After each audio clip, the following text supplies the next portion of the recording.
ariko nawe ikintu cyitwa gufunga umutwe hafi aho ngo hari abantu baririmba za R&B ariko bafite imico y'abaraperi bafite wa mujyo gufunga umutwe bifa bari hafi aho ndetse ku ikubitiro muribuka igigirana rye rikomeye n'uwitwa Bruce Melody rikomeye kaza kamwandagariza ku isi abifashijwemo na Phil Peter ko bari kumushakaho korabo dore ryabandi Soshomura nababwiraga noneho ribira ripakiye ni ibintu yahishaga ubuzima bwa famiye ye kuko n'uyu madamu we murabyibuka muzana mu ndirimbo amahitamo yanjye mutaka nyine yavuga ati aya niyo mahitamo yanjye ariko byaramugoye kugira ngo akomfirime na famiye zimwikoma zivuga ati iki kirara ukijyanye bakavuga ati ariko urukundo ko rujya ahantu rushaka aragigira bakorana hiti birangira mwegukanye birangira babanye gutyo nyine bya bindi nyine nta gikwe cyabaye birangira umugore atuje ariko stili Soshomura akavuga stili kuba cegeta ari ikirara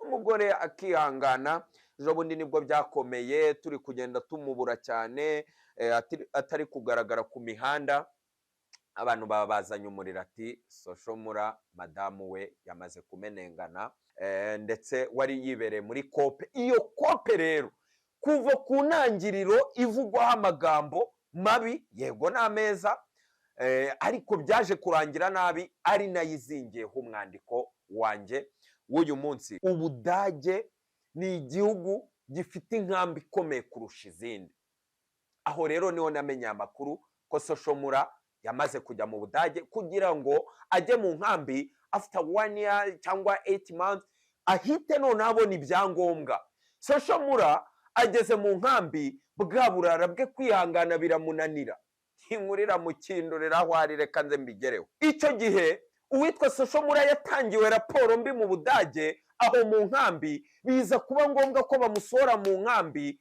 baramutegera aya mahehe breaking news bamugarura i Kigali shisha itabona ndetse namaze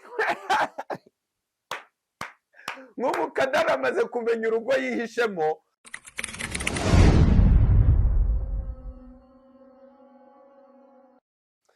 yes reka nongere mbaye ikaze mwe mukunda ibiganiro bya Oasis TV1 nkuko bisanzwe murabizi kwangaha iyo twamaze kwitereka tuba turekura imiriro ariko nanone imiriro ya showbiz cyane n'ibindi biyishamikiyeho ariko ibyo byose tukabicamo gikada dusobanura ibintu facts nyinshi ndetse naho biri bube ngombwa tukinjira muri analize uko tubibona ndetse aho tuvuga ngo amakuru turayafite tukabisobanura aho tuvuga ngo ibi ni ibiri ku mihanda nabyo tukamenya uburyo tubigendamo neza uyu munsi rero nkuko nagiye mbibabwira tugarutse kuvuga ku nkuru ndagira ngo mbanze nyitangire mu Rwanda nze kunyarukira mu Bubiligi nce mu Budage gatoya ninjire mu Masaga tozanye na breaking news namaze kumenya ku mugoroba ndetse nkiratira amakuru nta kundi kuyararana ntago bishoboka ubwo rero mpita nitereka hari abantu bamaze iminsi badusapotinga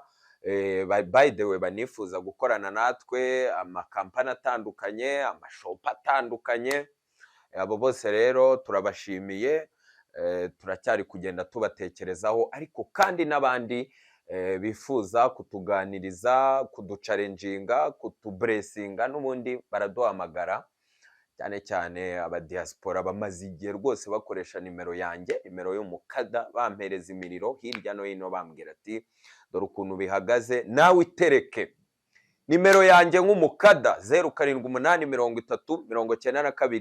078392 uduhamagare kuri WhatsApp turiho ubundi utuvugishe ndagira ngo rero mbanze ninjire ndetse nkomoza ku bahanzi cyane abahanzi hano mu Rwanda bari kugenda ku kwezi kwa gatanu tugiye kubonamo imiriro itandukanye haba ama album Bruce Melody agiye kurekura album ye ndetse yari amaze igihe kinini abantu bamutega iminsi bavuga ngo sometime aranabeshya ubundi bakavuga ngo nicyo kintu cyamunaniye murabyibuka celebrate imyaka 10 yari amaze muri game igitaramo gikomeye cyabereye muri BK Arena icyo gihe yari kiri Kigali Arena ubwo rero indirimbo z'abasani benshi twatangiye kubona abasani bari kurekura showbiz yongeye yashyushye yaryoshye ndetse mbabwire ko witwa Mushyomba Bubu. Igitaramo yavugaga cyagombaga kuba mu kwa gatatu kikaba postponed, kigomba gutangira muri uku kwa gatandatu. Niyo makuru ari kugera ku mukada,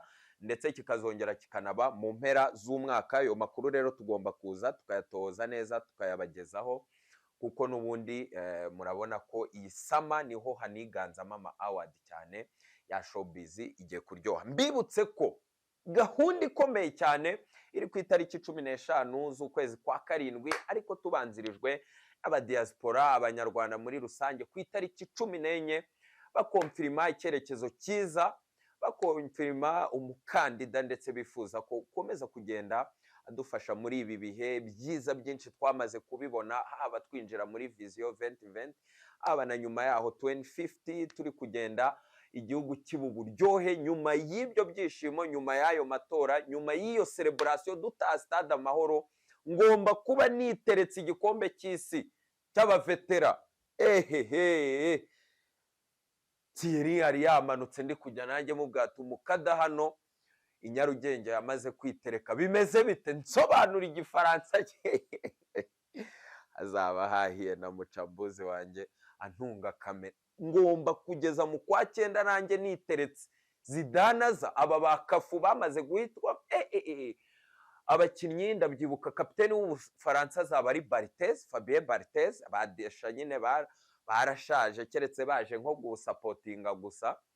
Abantu benshi bamaze gutora Jimmy Gatete mbere ya Olivier Karekezi, ba Jimmy Mulisa n'ubundi bari mu kizuru, agenda bambara na mubanda babwira ngo ngewe nagiye ku makayi, tugomba guca impaka. Miriro yacu ro muri showbiz nje kuvuga kuri Social Mura. Social Mura, ugwaneza Social Mura. Munywanyi wanjye Rambere, yaba ni kumwe na mucambuzi wanjye mba mpise ntangira kumubaza utubazo. Ariko Rambere bwa mbere mubona hari mu mwaka wa 2014, na kane rwose. Yakundaga kuza Igikondo, yakundaga kuza no kuri shop, nakundaga no kuyibonaho Nizoka Boss kwa Wizi. Ubundi abamuzi bamuzi wo kwitwa Wizi, ariko ubundi ngo yabikuye kuri Wizi Khalifa, ibintu nk'ibyo tubabona abasani natwe turi kwiga. Ariko Social Mura yari umuntu wagiye agira igikundiro, haba ku gitsina gore, haba ku ijwi rye ryiza.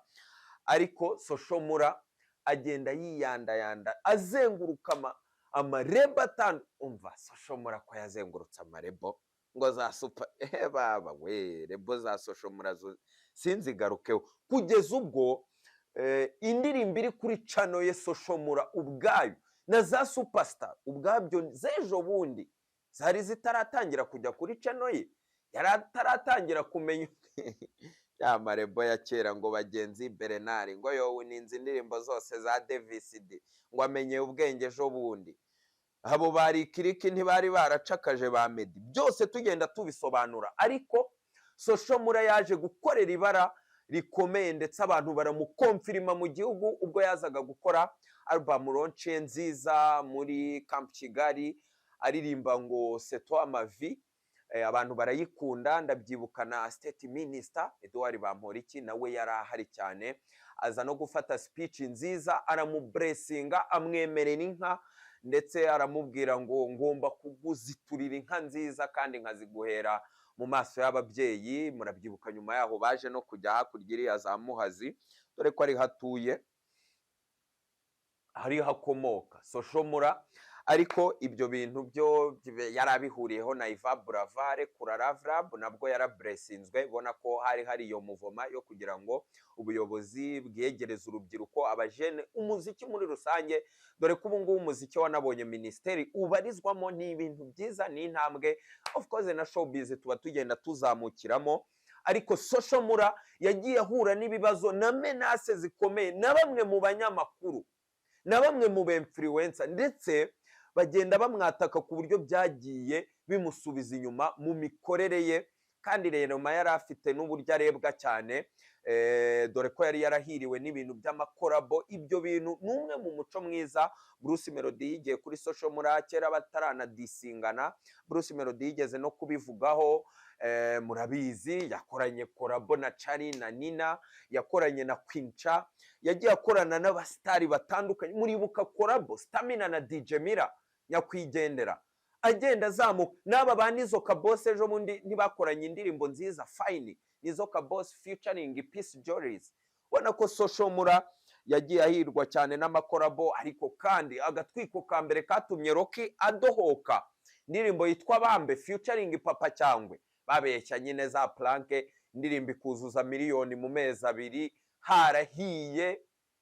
Social mura niwe wari uyiyoboye. Social mura yagiye ahirwa n'amakorabo cyane. Jone nabonye Kalifani Govinda ari kwikomanga ngo bipe, ngo hamaze gushya, ngo miri, ariko ni social mura.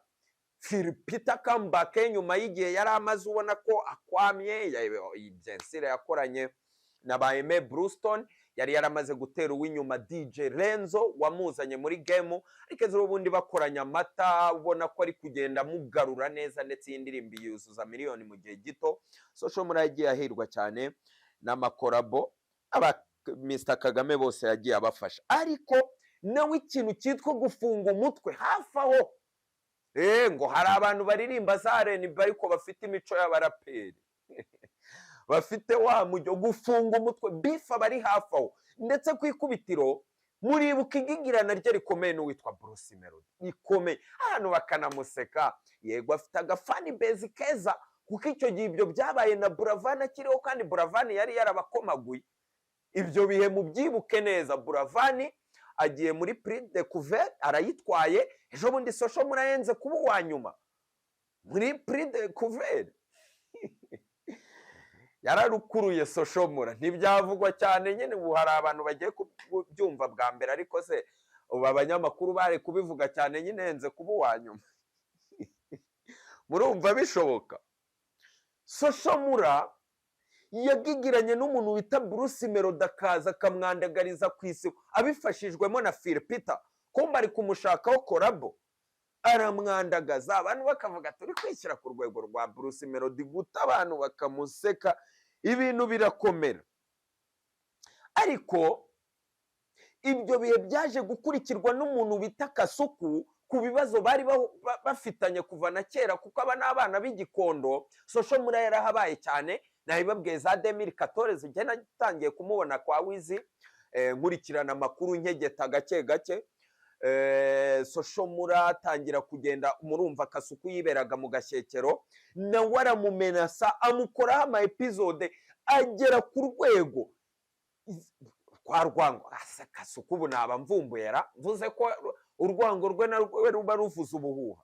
Iyo ugiranye bifu n'abantu barenga 10 bari muri game, abanyamakuru 6, ukagirana bifu n'abahanzi, ukerura kugeza ubwo afashe video umuntu bari kumwambika amapingu bamwuriza pandagari, akavuga ngo dore ryabandi social mura nababwiraga noneho ribira ripakiye. Abeshya sha baba we. Kasuku ariko abantu baramuhagurukiye mu bihe bishize bavuga ati dore igihe wigiye warigenje. Abantu bakagera bakavuga ati wirata nguvugira iyo leta, wajya kuvugira we Kasuku n'imvugo zawe nyandagazi. Yatatse umuntu bita social mura birakomera. Yarafitanye diwe ikomeye n'umuntu bita Dekati, nawe akagenda arekura imiriro. Umuntu bita Muraranga babana mura, ni kagati nyine Imana irinda. Ariko sinzi nimba mbibukije ibyo bihe rwose, Mura ntago byamworoheye. Kera kabaye rero ugera imihini cyane imbwa bikarangira nkikoma. Abantu bamuteze iminsi bagira gute, abantu bamuvugaho amabi, biza kurangira. Murabyibuka nawe mu rukundo rwe rukomeye. Kandi natangajwe n'umwana we rwose w'imfura, yenda simvuge n'amazina ye nubwo ari icyamamara, ariko afite umwana yabyaye ufite IQ. Social mura mana yanjye, umwana ubaza ibibazo, umwana uri hoti teye ubwoba. Showbiz indirimbo zose azifite mu kanwa. ni ibintu yahishaga ubuzima bwa famiye ye, kuko n'uyu madamu we murabyibuka muzana mu ndirimbo amahitamo yanjye, mutaka nyine avuga ati aya niyo mahitamo yanjye, ariko byaramugoye kugira ngo akomfirime na famiye zimwikoma zivuga ati iki kirara ukijyanye, akavuga ati ariko urukundo ko rujya ahantu rushaka, aragigira bakorana hiti, birangira mwegukanye, birangira babanye gutyo nyine, bya bindi nyine nta gikwe cyabaye, birangira umugore atuje, ariko stili social murakavugo stili kuba cegeta ari ikirara, umugore akihangana. Ejo bundi nibwo byakomeye, turi kugenda tumubura cyane, atari kugaragara ku mihanda, abantu babazanye umuriro ati social mura madamu we yamaze kumenengana, bamaze gutandukana, inkuru ziba nyinshi, ariko murayiyi mitangazamakuru yandi bavuga ati aho wambariye inkindi uza wikomanga uvuga ko urenze Bruce, none uza uvuga ko depression igukinduye, biza kurangira atangiye kujya muri kope. Iyi nkuru nirirwa mbivuga n'ejo bundi narabivuze, haba kuri aba ba Ivuri, haba kuri ba Safi Madiba, haba kuri ba Mutarega, handi ubona ko kariyeri irangiye, handi ubona ko nta yandi mahitamo, handi ubona ko wamaksimije, ukavuga ati ndagayikira mu Rwanda. Mbivuga kuri Nizzo Kabosi. Ubu Nizzo Kabosi ntago ashaka kujya hanze, ntago abyifuza. Social Mura nibwo yatangiye kujya muri kope yo kujya hanze, ndetse amakuru namaze gufata nuko aribwo yari ari kugigirana na Skyto, amwinginga mbabarira ngwino dushutinge indirimbo twakoranye n'ibyo nkoze, undi ati utugambo wirirwa wivugisha umvugaho, ahita mukatira. Skyto nawe indirimbo arayikoze arayishutinga, byanditseho featuring social neza, copy paste bimwe Meddy yakoreye Satibi. Indirimbo turanayikunda nyine, ntihashya neza kuri viewership, ariko buriya CV uba wayisize. Uwo ni wa mujyi wa social mura ukundaga ku blessing abantu mu makorabo cyane, ndetse wari yibereye muri kope. Iyo kope rero kuva ku ntangiriro ivugwaho amagambo mabi, yego n'ameza, ariko byaje kurangira nabi, ari nayizingiyeho umwandiko wanjye w'uyu munsi. Kubera iki? Kubera ko yajyanye n'uwitwa DJ Brian, murabyibuka mu bihe bishize bajya za Belgium, birangira Brian wagiye no mu zindi muvoma bitewe na kope ze, za Germany, bitewe n'abantu be bashaka ko bamubresinga muvoma ye. Ariko social mura mu kugaruka kwa Brian murabyibuka ko aribwo banamubresinze bamuha tanitebo ya miliyoni ya 3 by'idolari, tugiye tuvuga mu madolari apana mu manyarwanda. Baramubresinze bamuhaye tanitebo ya 3 by'idolari, ndetse social mura yikoreshaga planka, ariko akaziranyeho na DJ Brian, harara babiri. Duterana amagambo tuvuge ko wantereranye, company nta kintu yamfashije, kunererana we DJ Brian. Induru ziravuga bizanamo King Pazo, ngo King Pazo ngo tanga King Pazo kure yageze ni muri Niger, ngo natanga umucyo, ngo nigeze ngo ngambanira ngo social mura. Ngayo nguko social mura rero aba aratorotse, ariko atoroka mu bibazo tuvuga ngo ni time araza, ariko waza umugamba ariho, ari naho na konfirimiye yuko mu rugo rwe hari haramaze kuza umwuka mubi. Avuga ati ndagarukaye mu muriro, ndagarukaye mu muriro, amara urugo ni paradizo, ariko ibibazo byaje ruhinduka umuriro. Ndagarukaye mu muziki ninde undeba neza ko niteretse noneho nta management. Nyamara kera abahanzi bakoraga uri wenyine, ariko kuri ubu biragoye udafite management, bisaba yatara ikomeye, bisaba wa muntu ufite andirance iri hejuru, ndetse ibyo byose abiteramo imibare, aratoroka. Ariko ingero twagiye tubona z'abantu batorokeraga mu Bubiligi, koko Ububiligi ni igihugu kiteretse umuntu yatorokeramo.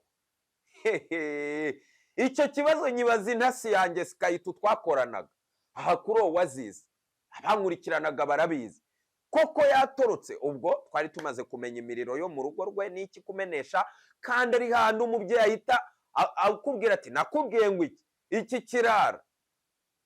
Umubyeyi nyine iyo yaguteze iminsi hagashya, nawe na depression yanakukindura, avuga ati ndagaruka njyahe, biramugora. Aha rero niho natangiye kuberiza Skyto dukorana, avuga ati ko nta muntu watorokera mu Bubiligi. Ububiligi ahantu ngo hari karitsiye ngo ya Biryogo ngo hari abantu hari aho bawaya. Avuga ati ishyamba si ryeru. Ukwezi kwa mbere gushize ntangira gukegeta inkuru. Amakuru nzanye nayahe? Ndabanza mbibutse mu mezi nk'abiri ashize nibwo ubwanjye nakoze inkuru nyiri kumwe n'umwiru nawe nyine arekura imiriro mu muziki. Nibwo namubazaga ati amakuru mfite Soshomura ubu nta kibarizwa mu Bubiligi, yagiye mu Budage.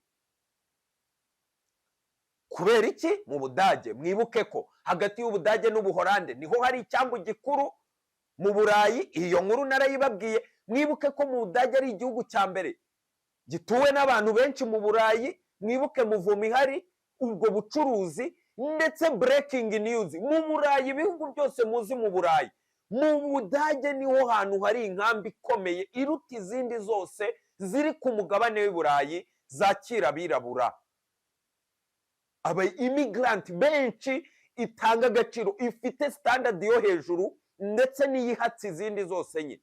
Niyo watorokera mu Butaliyane namaze gutohoza amakuru bose baba bacurika iberire, bacurika za Ubudage ni igihugu gifite inkambi ikomeye kurusha izindi.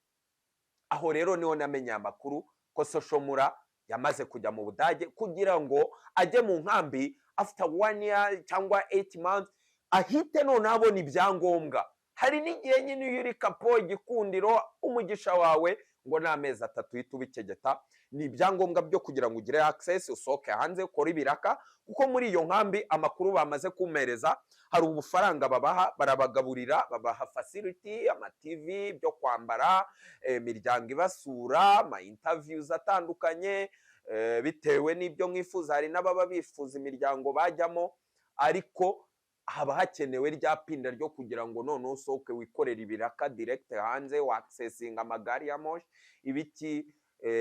Ubwo rero aho niho Soshomura yahise atorokera. Soshomura arabibabwiye akuro wazisi ko iyo niteretse nje gukora inkuru mba mpereye ku bantu. Iyi nkuru ibiri dedicated ku bantu ndi kuvuga babyumva babizi. Reka nzengere kuri breaking rero numvise. Soshomura ageze mu nkambi, bwa burara bwe kwihangana biramunanira. Inkuru iramukindurira aho ari. Reka nze mbigereho. Kwihangana biramunanira. Soshomura za nzoga za make mu Budage n'iki z'umuntu uri mu nkambi. Mu nkambi se banywa za Jameson Hennessy, dore ko yajyaga mu Kaizen agakubita aga performance tabure ye n'abantu bamuherekeje nka bane bakatamira Hennessy. Reka muzi se Kenisoro bamwima Hennessy icyo yabakoze ubuyoga bwa make. Abunyweye aba ahondaguye umuzungu. Ariko mura iyi nkuru nk'ubu ibi bintu uba wabikoze nk'ubutaniye he n'izindi ngero nagwa abantu bagiye bisanga mu bihugu bitandukanye bagakora amabi bakabagarura. Koko nk'ubu ubundi nibwo murabizi ko umukada hose tuba twitereka nkurikirana amakuru muri siporo, wimba ari umuntu wikuye amata mu kanwa, ariko nibimureba dore ko nawe afite agatubuzi. Bamwita Muhadjiri Hakizimana. Yabonye ikipe nziza igomba kumuhemba ibihumbi 11 by'idolari mu minsi 30 mu Barabu. Aragenda nawe abagengo mu mayoga ngo ibice Abarabu batanabikunda baraturumbura. Ubuze igihumbi ari kukigezamo. Ariko mwoka byara nk'ubu mura niwe mbwira. Maze kubona amakuru yawe. Namaze kubona amakuru yawe ko amaze icyo gihe uwitwa Soshomura yatangiwe raporo mbi mu Budage. Aho mu nkambi biza kuba ngombwa ko bamusohora mu nkambi, baramutegera. Aya mahehe ayo umwanya wanjye wavuze ngo ari kugenda ngo abanyeshuri ngo basohoka neza. Reka ejo haki iminsi 2 dore ko ari n'inshuti ya Soshomura. Murabyumva ni ingagi, murabyibuka Soshomura ajya mu Burundi, televiziyo imwe rukumbi yamuherekeje bayita 3D TV, ndetse yafata yari akiri CEO fata yamukoresheje televiziyo ku kibuga ajya Bujumbura. Ari mu bantu bagiyeyo mbere nyuma yuko fata banjirije abandi ngo urugendo shuri. Murabyibuka se? si inshuti ye se? None fata ntabwo azi ibyabaye kuri Mura, kubera ko ari trendi, kubera ko umukada yiteretse, ejo araza nyine abivuga, ariko nanone nyine ntazongere kuvuga iby'abagaradi. Social Mura breaking news bamugarura i Kigali shisha itabona, ndetse n'amaze nk'umukada aramaze kumenya urugo yihishemo, active again. Uwitwa Rivisi, uwitwa Dereke nibo bari kumusimburana bamuhisha, bamucumbikira, kubera ko urugo ntabwo ari fresh, nta handi yajya, kandi anahagiye babimenya, kandi akeneye kubanza guzima kugeza ryari. Urumva bizageza nko mu kwa gatandatu bitara. Umukada rero eruka ntaritereka neza, ubugarutse turi mu mahindura, mu mwanya wanjye mu rw'ubujure niwe uvuga ati amahindura ya Mukura. Bana yanjye inkuru iteye ubwoba yanambabaje, kuko Social Mura turamukunda, yagiye agerageza kugenda ahagararira umuziki nyarwanda neza, abantu bamukunda, amakorabo meza, ariko twababwiye, njye ubwanjye nababwiye inkuru, nani bagenzi banjye barayikora, n'umuntu bita Dani Nanone yaragiye agera muri Leta Zunze Ubumwe za Amerika, baramumenesha, aragaruka ajya kwihisha i Muhanga. Abonye ko atagaruka gutyo gusa, aravuga ati reka njye mu ishuri ku Nyundo, byibuze abantu bazajya kumenya amakuru, bavuga ati narigaga. Ariko depression ni ukuri, Yehova kaminze neza, ari kurekura imiriro, Imana yaramufashije, ntago bihira abantu bose. Wapi? Social Mura Imana imufashe. Yego, ejo bundi ngo yari Nyakabanda, nta muntu umubona inshuti, umuntu bita Dereke Sano, umuntu bita Rivisi Mugabo, ndabivuze noneho ndabibreakinze, zagaruka ndi kumwe na Mucambuzi, antamika amashyi ya gipfura, ambwira ati wa mukada w'iyimiriro koko. Ariko se Social Mura koko nawe